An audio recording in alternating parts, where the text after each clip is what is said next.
Good evening, everyone.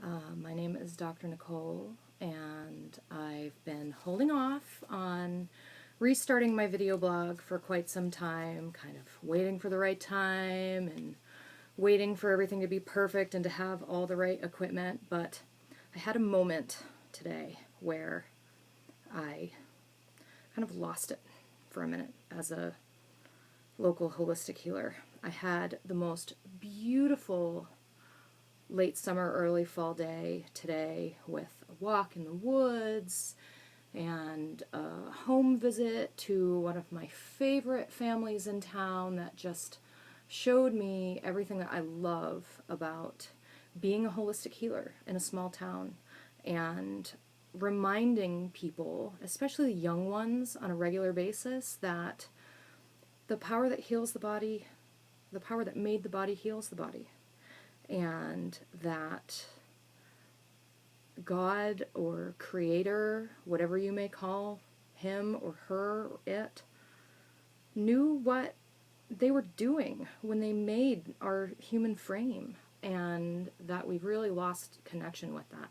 So I had this moment today where we had a wonderful day, and my son finished his soccer game, and we decided, since his dad had someplace to go tonight, that we would spend the time, both of us, at soccer with our son on this beautiful day, and that we would go out to dinner in a nice little local restaurant, which was wonderful. And my wonderful partner took our son to the bathroom at some point during the dinner, and I couldn't help, while I was sitting there by myself, to notice the 3 large screen TVs that were over the bar to my right. And on those 3 large screen TVs, one of them that I could see was the NBC Nightly News, I believe it was. And first I was really struck, there was no sound. I couldn't hear the sound, I could only see the pictures. And I just was drawn to all of these just sad images of these Syrian refugees that, how can we not all feel for what's going on and feel helpless? So, I'll continue to pray and do what I can for them. It weighs on, I think, a lot of us every day, but I don't know, they maybe gave that like 2 minutes of coverage, and then they gave about the next 10 minutes or so of coverage to the GOP debates last night. And I couldn't really see much of what was going on. We don't have a television at home, and I never really watch network television, so, the bites were going by and there was no sound and I was watching. But in the 5 minutes that they were in the bathroom, there were 3 rounds of commercials following the coverage of the GOP debate, and I couldn't help but be a little bit stunned that 3 out of the 5 commercials on average, I think it wasn't counting exactly, but it was about 3 out of 5 commercials out of the 2 commercial breaks that there were before I finally kind of got disgusted and had to turn away, were drug company ads. They were all drug company ads. So the very first one after the coverage of the GOP debate was an ad for Prevnar 13, which is a pneumococcal pneumonia vaccine that also has diphtheria toxoids in it and a small amount of aluminum in it. And I'm not going to get into a vaccine discussion because a lot of you that are watching my videos know about my training on the holistic science behind vaccines. And I know that a lot of the debates have been, there's not 2 sides to science. There's, science is science. I'm like, there's more than one side to science. It depends on how you're looking at science and what the perspective is that you're looking on it from. Medical procedures have their places. Medical treatments have their places. But anyway, I'm not going to get into vaccines. It happened to be that Prevnar 13 was one of the vaccines that they were talking about. And I was like, wow, isn't this interesting that they happen to be advertising vaccines after 2 or 3, I believe, again, I didn't watch them, but 2 or 3 of the candidates discussed their feelings on vaccines, which were not altogether positive. Everybody has the right to their opinions, and everybody has the right to make the choices they want to make. My job is to support the people that are trying to make the more holistic decisions, and it's not a judgment on anybody that's making any of the other decisions. So the Prevnar 13 was there. The next ad after Prevnar 13 was for Advil. 2 ads later, there was an ad for Claritin D. After that, there was an ad for Cialis.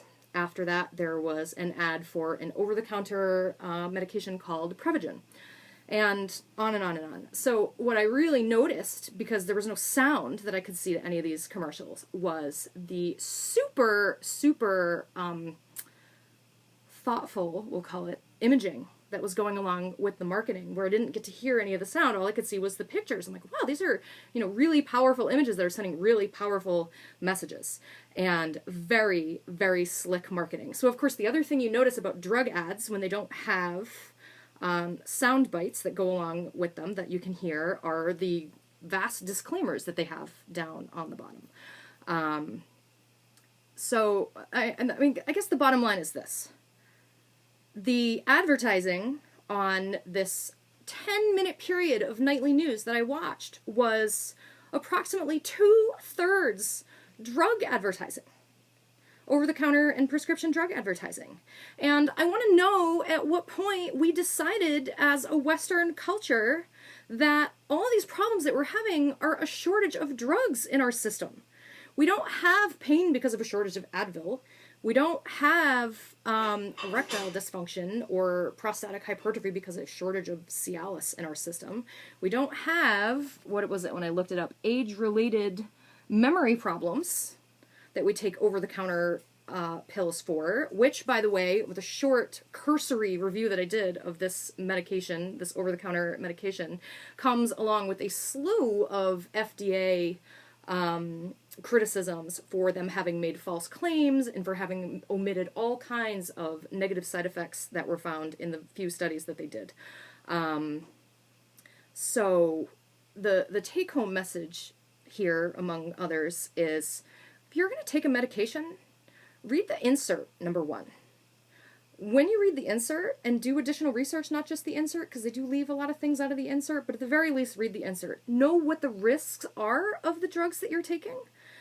Are you susceptible to having a reaction based on any underlying health conditions or medications that you have? Don't just rely on the people that you're seeing as a healthcare provider to make that decision for you. You have the right and the responsibility to be an advocate for yourself when you're making healthcare choices. What does a reaction even look like if you're going to have a reaction to any of these things? And once you've acquired all of that information, decide, okay, why do you think you want to take this medication or this drug or this vaccine? And what are the potential benefits of it? And what are the potential risks of it? And make a conscious, informed decision of whether or not you want to take those risks based on what you think the benefits are, or if you would rather just take some of the natural risks. And I know, again, with some of these medications, there is a lot of discussion and outright debate going on of whether or not you're doing a disservice to everybody else around you by not doing this. But your body was made to do things properly and in a healthy fashion. And I'm very concerned that this is the way that we are marketing a lot of these drugs to people through the television. And the marketing is really slick. And the medical doctors, bless their hearts. They're in overscheduled, overstrained systems that they're operating based on the training that they have. And my training is a little bit different. It's quite a bit different, actually. But there was just something about that moment today that really led me to need to make this video. And I'm not looking to get into a debate about any of it. I know everybody's got really strong feelings about these kinds of things. Medicines do, of course, have their place and have their benefits. Whether or not I choose to use any of those things in my household is my decision. And it's my right. And I don't make those decisions lightly. And you have the right to do the same thing yourself.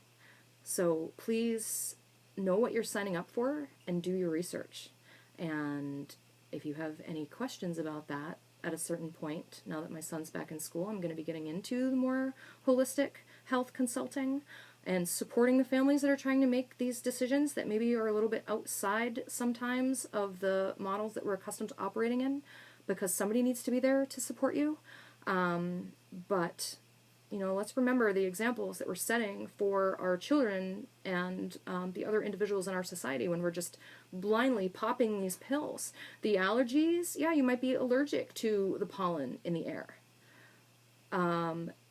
Your body's probably inflamed, and you should figure out why your body's inflamed and try and make a correction to that. The erectile dysfunction that you might be having, not to say that Cialis couldn't help you with all of its side effects, but maybe there's something else going on that could be causing that erectile dysfunction. That's not a medical problem. I think, a lot of this stuff is just too simple of a solution, and anywhere where there's this much money to be made and this kind of money being spent on marketing, I'm very concerned. So I'm sending everyone love in the time in the world that we're in, and making our own decisions about health and wellness and the way that we raise our families and the way that we live our lives. There's a lot of change going on right now. So I'm sending you all love, and yeah, I guess that's it. I had a moment today, and I hope it was helpful to share it. Thanks.